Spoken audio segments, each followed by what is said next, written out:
So hello friends, welcome back to another new video. तो finally guys MBA CET की जो examination है वो अब कंप्लीट हो चुकी है एंड अब बस कुछ ही दिनों में जो रिजल्ट्स है वो भी रिलीज़ हो जाएंगे। बट रिजल्ट रिलीज़ होने से पहले गाइज नॉर्मलाइजेशन प्रोसेस के ऊपर जो है वो काफ़ी सारे स्टूडेंट्स के काफ़ी सारे डाउट्स है। तो इस वीडियो में गाइज मैं आपको नॉर्मलाइजेशन प्रोसेस के ऊपर जो इन्फॉर्मेशन है वो दूंगा। साथ ही में गाइज लास्ट ईयर के रिजल्ट्स रिलीज़ हुए थे उसकी जो लिस्ट है वो भी अवेलेबल है, तो वो मैं आपको दिखाऊंगा एंड समझाऊंगा कि एक्चुअल में स्लॉट वाइज नॉर्मलाइजेशन में होता क्या है।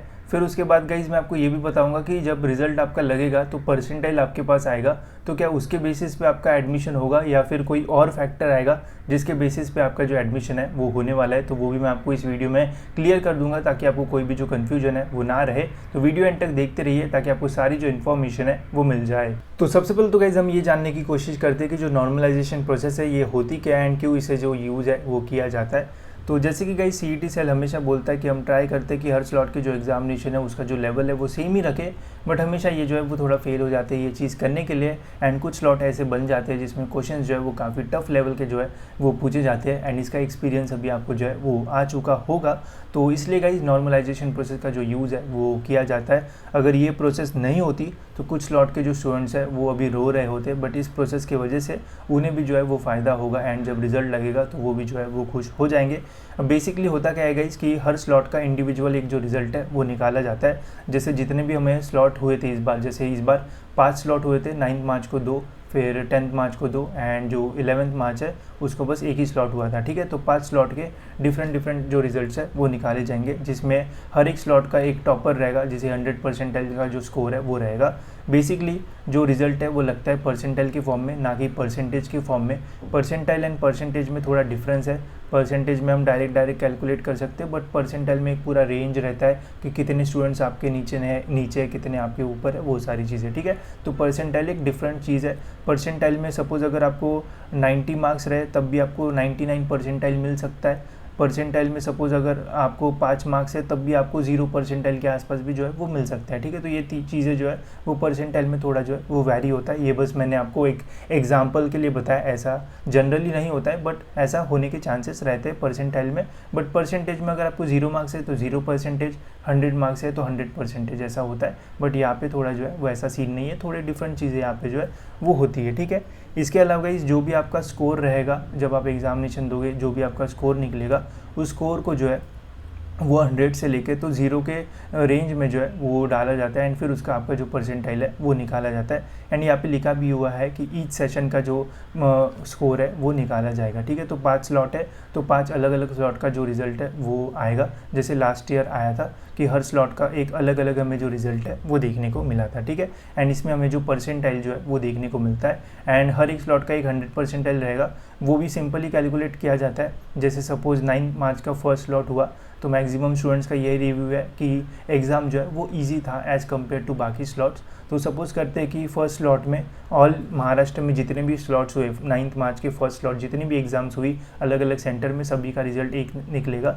तो सपोज़ करते हैं कि उसमें एक स्टूडेंट मैक्सिमम स्कोर करता है 165, तो उसको ऑटोमेटिकली जो है वो अपना 100 परसेंटाइल वाला जो स्कोर है वो मिल जाएगा। एंड बाकी जितने भी रिमेनिंग स्टूडेंट्स होंगे जिनका स्कोर इससे या फिर इससे कम होगा तो उसके बेसिस पे फिर यहाँ पे आपके जो परसेंटाइल है वो कैलकुलेट किए जाएंगे। ठीक है, अब परसेंटाइल कैलकुलेट करने के लिए गाइस जो सबसे इंपॉर्टेंट चीज़ है वो होती है guys number of candidates appearing in that specific slot. ठीक है, मतलब पूरे महाराष्ट्र या फिर महाराष्ट्र के बाहर भी जितने भी स्टूडेंट्स फर्स्ट स्लॉट में एग्जामिनेशन दिए तो वो जो नंबर है वो कितना था वो बहुत ज़्यादा मैटर करता है एंड फिर उसके बेसिस पे आपका जो परसेंटाइल है वो कैलकुलेट किया जाता है। बट एक चीज़ है कि जिसका सबसे ज़्यादा मार्क्स मिलेगा उस स्लॉट में तो उसको तो 100 परसेंटाइल मिलेगा, बाकी सभी स्टूडेंट्स को फिर उसके बेसिस पे एंड जो नंबर ऑफ कैंडिडेट्स है अकॉर्डिंगली आपका जो परसेंटाइल है वो कैलकुलेट किया जाएगा। ठीक है, सेम आपका 10th मार्च का जो स्लॉट 1 रहेगा एंड स्लॉट 2 रहेगा उसका अलग अलग रिजल्ट निकाला जाएगा। अभी बोले जा रहे हैं कि मैक्सिमम स्टूडेंट्स की तरफ से कि स्लॉट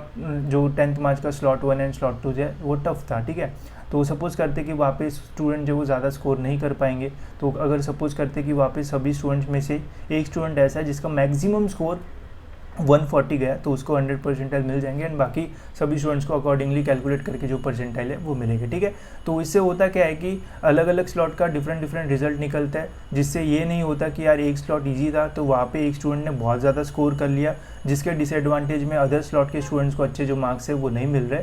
तो ये जो सिनेरियो है ये कट हो जाता है, हर एक स्लॉट का एक इंडिपेंडेंट रिजल्ट निकालते हैं। जैसे लास्ट ईयर निकालता है ये 26 मार्च के फर्स्ट स्लॉट का रिजल्ट है, ये 25 मार्च के फर्स्ट स्लॉट का रिजल्ट है, ये 25 मार्च के सेकंड स्लॉट का रिजल्ट है, ठीक है। एंड हर स्लॉट में आप देख सकते हो गाइस एक स्टूडेंट तो ऐसा आपको मिनिमम देखने को मिलेगा जिसका 100 परसेंटाइल जो है वो रहता है। ये भी हो सकता है कि एक स्लॉट में 200 परसेंटाइल वाले मिले, मतलब सपोज आपके 9th मार्च के पेपर में 2 स्टूडेंट ऐसे जिन्होंने 165 स्कोर किया है एंड सभी सेक्शन में सेम स्कोर है, तो उस कंडीशन में हो सकता है कि दोनों को 100 परसेंटाइल मिले, बट ऐसे होने के चांसेस बहुत कम होते हैं, ठीक है। तो ऐसे आपकी इंडिपेंडेंट जो रिजल्ट है वो निकलेंगे। अब ये जो शीट है वो CET सेल हमेशा जो है वो रिलीज़ नहीं करता है, बट लास्ट ईयर काफ़ी सारे कलेश हुए थे जिसके वजह से CET सेल को अनफॉर्चुनेटली ये जो डेटा है वो हमें जो है वो देना पड़ा अपने ऑफिशियल वेबसाइट पे, बट जनरली ऐसा नहीं होता है। बट एक अच्छा डेटा है जिससे एक क्लैरिटी आती है कि हर साल कितने 100 परसेंटाइल जो है वो देखने को मिले। अब इस साल 5 स्लॉट है, तो 5 स्लॉट में 500 परसेंटाइल वाले स्टूडेंट्स मिनिमम हमें जो है वो देखने को मिलेंगे ही मिलेंगे, ठीक है। तो ऐसी ये जो नॉर्मलाइजेशन वाली प्रोसेस है वो होती है। साथ ही में जो भी आपका परसेंटाइल रहेगा, सपोज आपका परसेंटाइल 99 है तो 99 पॉइंट के बाद यहाँ पे 7 डिजिट्स रहेंगे, ताकि आपका जो परसेंटाइल है वो किसी और स्टूडेंट के साथ मैच होने के चांसेस, जो बंचिंग इफेक्ट वगैरह वो ना आए, बट ये बंचिंग इफेक्ट जो है वो आता है। एंड उसको सॉल्व करने के लिए भी कुछ और चीज़ें होती है, वो मैं आपको आगे बताता हूँ, ठीक है। बाकी फिर यहाँ पे जो एग्जाम्पल्स वगैरह है वो दिए हुए हैं, तो जो मैंने आपको बताया वही यहाँ पे जो है वो दिया हुआ है। बाकी वो फॉर्मूले में हम ज़्यादा अंदर जाने की कोशिश नहीं करेंगे, बिकॉज यहाँ पे ऐसी चीज़ है जो हमें पता नहीं है, एंड जो चीज़ें पता नहीं है उसे गेस करके कैलकुलेट करने में कोई फ़ायदा नहीं है। मैंने आपको एक बेसिक आइडिया जो है वो दे दिया है, ठीक है। इसके अलावा लास्ट ईयर के रिजल्ट्स में भी आप देख सकते हो यहाँ पे 100 परसेंटाइल वाले एंड बाकी सभी का जो स्कोर है वो कुछ इस टाइप से जो है वो दिया हुआ है।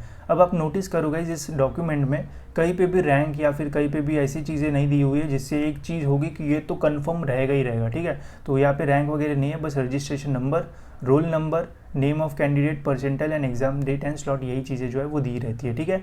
तो स्टार्टिंग में मैंने जैसे बताया था कि एग्जामिनेशन होने के बाद क्या आपका जो एडमिशन है वो रिजल्ट जो परसेंटाइल है उसके बेसिस पे होता है या फिर कोई और अदर फैक्टर आता है।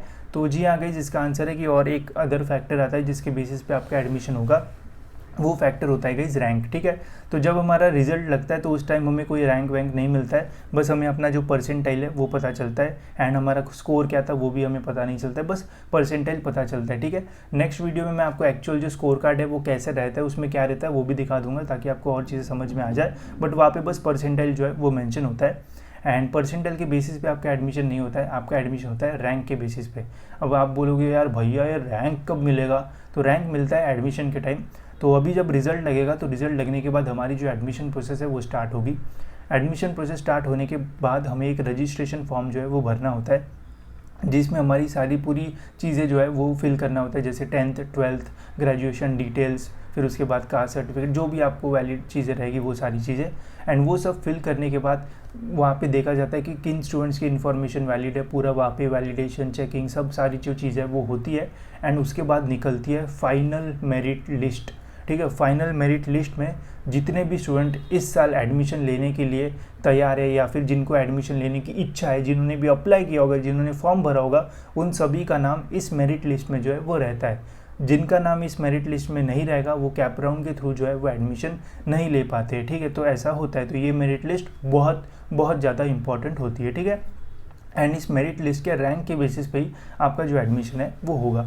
अब देखो ये है लास्ट ईयर की मेरिट लिस्ट। अब इस मेरिट लिस्ट में आप देख सकते हो एंड ऑलमोस्ट जितने भी स्टूडेंट्स रहेंगे सभी स्लॉट के, यहाँ पे स्लॉट वाइज डिस्ट्रीब्यूशन नहीं रहा है, सभी स्लॉट के सारे स्टूडेंट्स इसमें रहेंगे जिनको भी एडमिशन लेना है वो, ठीक है। तो अब यहाँ पे देख सकते हो यहाँ पे सारे जो रैंक्स है वो दिए हुए हैं, एंड ये जो रैंक्स है वो हर एक स्टूडेंट का डिफरेंट रहता है, बट परसेंटाइल जो है वो स्टूडेंट्स के कॉमन रह सकते हैं, ठीक है। अब आप बोलोगे यार 7 डिजिट तक यहाँ पे निकाले तब भी कैसे कॉमन रहेंगे, तो दिखाता हूँ, क्योंकि यहाँ पे सेपरेट स्लॉट का रिजल्ट निकलता है, इसलिए परसेंटाइल कॉमन बन सकते हैं। आप देख सकते हो यहाँ पे 2 स्टूडेंट है, इसका भी सेम परसेंटाइल है एंड इसका भी डिट्टो सेम परसेंटाइल यहाँ पे हमें जो है वो देखने को मिल रहा है, ठीक है। तो फिर बोलोगे कि कैटेगराइज कैसे किया जाता है कि यार इसका रैंक ऊपर रहना चाहिए एंड इसका रैंक नीचे रहना चाहिए। तो फिर देखो जैसे ही सपोज अगर आपका CET का जो स्कोर है वो सेम है तो फिर आपके यहाँ पे 12 के जो मार्क्स है वो देखे जाते हैं, ठीक है। ये आप देख सकते हो HSC मार्क्स आपके यहाँ पे जो है वो देखे जाते हैं। अगर HSC भी कॉमन है तो SSC देखे जाते हैं। फिर SSC का भी एग्रीगेट कॉमन है तो SSC के साइंस में कितने थे, मैथ्स में कितने थे, इंग्लिश में कितने थे, क्वालिफाइंग एग्जामिनेशन में कितने थे। तो ऐसी सारी जो डिटेल्स है वो यहाँ पे आपकी देखी जाती है एंड उसके अकॉर्डिंग फिर आपको जो रैंक है वो दिया जाता है, ठीक है। तो इसलिए रैंक सबसे ज़्यादा मैटर करेगा। बट एक है कि अगर आपको अच्छा परसेंटाइल मिला तो अच्छा रैंक आएगा, अगर बुरा परसेंटाइल मिला तो बुरा रैंक आएगा, ठीक है। 99 परसेंटाइल वाले स्टूडेंट्स हमेशा रैंक में ऊपर रहेंगे एंड 80 परसेंटाइल 70 परसेंटाइल वाले स्टूडेंट्स हमेशा रैंक में जो है वो नीचे रहेंगे, ठीक है। अब यहाँ पे एक चीज़ और जो अच्छी है आपके लिए, आप देख सकते हो अभी मैंने आपको बोला कि हर स्लॉट में एक स्टूडेंट तो ऐसा रहता है जिसे 100 परसेंटाइल मिलते हैं। बट मेरिट लिस्ट में आप देखो लास्ट ईयर के कि एक ही स्टूडेंट ऐसा है जिसे 100 परसेंटाइल मिले हैं, तो बाकी स्लॉट वाले जो 100 परसेंटाइल वाले स्टूडेंट है वो कहाँ गए।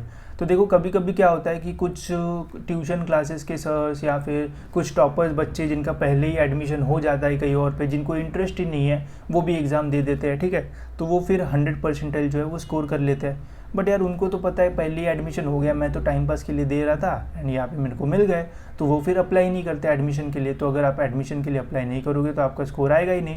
तो इसलिए आप देखो यहाँ पे अलग अलग स्टूडेंट्स हैं, बट इनमें से बस कुछ ही स्टूडेंट्स ने अप्लाई किया है। तो यहाँ पे देखो ये वाले स्टूडेंट ने अप्लाई किया था एडमिशन के लिए, इसलिए यहाँ पे इसका 100 परसेंटाइल वाला स्कोर शो हो रहा है। बट बाकी वाले यहाँ पे जो स्टूडेंट्स थे इन्होंने अप्लाई ही नहीं किया एडमिशन के लिए, तो इसलिए यहाँ पे एक ही 100 परसेंटाइल का जो स्कोर है वो देखने को मिल रहा है, ठीक है। तो रिजल्ट में बहुत सारे स्टूडेंट्स रहते हैं, रजिस्ट्रेशन के टाइम इतने स्टूडेंट रहेंगे, एग्ज़ाम इतने देंगे, रिजल्ट के बाद फिर जब रजिस्ट्रेशन प्रोसेस होगी तो इतने स्टूडेंट जो है वो बच जाते हैं एंड एडमिशन लेने वाले जो कंफर्म एडमिशन लेके वो इतने रहते हैं, ठीक है। तो इतना डिफरेंस आता है।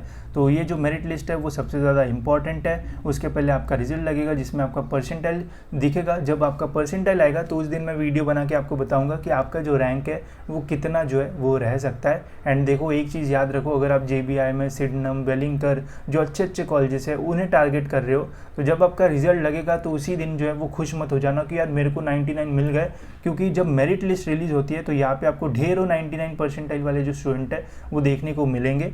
मेन करता है आपका रैंक कितना है, ठीक है। अगर आपको JBIMS चाहिए एकदम ईजिली, लेकिन नहीं लग ही जाएगा, टॉप 50 में अगर आपका रैंक है तो ईजिली आपको जो JBIMS है वो मिल जाएगा, ठीक है। टॉप 100 में सिडनम वो सारे कॉलेजेस मिल जाएंगे, वेलिंगटन वो, तो ऐसा होता है। एंड मैं आपको ये भी बताऊंगा कि कट ऑफ कैसे पढ़ते हैं, कितने रैंक पे कौन सा कॉलेज मिलेगा, तो वो आने वाले वीडियोस में बताऊंगा। अभी तो मैं बस आइडिया दे रहा हूँ कि एक्चुअल में चीज़ें जो है वो क्या होती है। बाकी नॉर्मलाइजेशन के फॉर्मूले में ज़्यादा मत जाओ, क्योंकि मैंने बहुत सारे वीडियोज़ देखे, मैं तो कन्फ्यूज़ ही हुआ, तो इसलिए मैं यहाँ पर चीज़ें ना बता के मैं आपको और सारी चीज़ें बताई ताकि आपको चीज़ें समझ में आए एंड आगे जाके पता चले कि क्या मैटर करता है, ठीक है। तो होप सो आपको चीज़ें जो है वो समझ में आ गई होगी। इसके अलावा मैं आपको CMAT के एग्जामिनेशन के अपडेट्स दे रहा हूँ एंड आपको पता होगा कि CET के बाद अगर आप CMAT भी देते हो तो आपको फ़ायदा जो है वो हो सकता है।